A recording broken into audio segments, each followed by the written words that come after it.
आप देख रहे हैं सदा हक मीडिया, जब बात होती है हक के, सच के बगैर, डर के बगैर, खौफ के। आज मैं आपसे एक ऐसी बात करने जा रहा हूं जो 100 में से 70% लोगों को सही लगेगी और 30% लोगों को गलत बात लगेगी। वो बात है इमरान खान की। आज इमरान खान साहब की एक आंख अंधी हो चुकी है। ये नाइंसाफ़ी है, ये जुल्म है कि इमरान खान साहब को अच्छा डॉक्टर नहीं दिया जा रहा।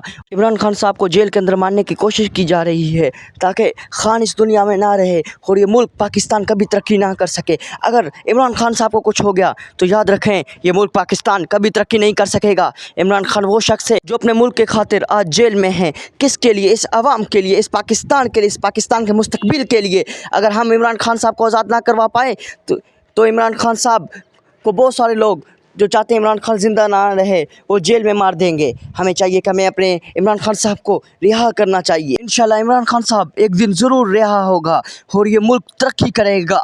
इंशाल्लाह आप सब दुआ करें हमारा खान जल्द से जल्द रिहा हो। पाकिस्तान जिंदाबाद, इमरान खान जिंदाबाद। इस चैनल को कोई सब्सक्राइब लाइक करे ना करे, सिर्फ वो लाइक करें जो इमरान खान साहब को पसंद करते हैं।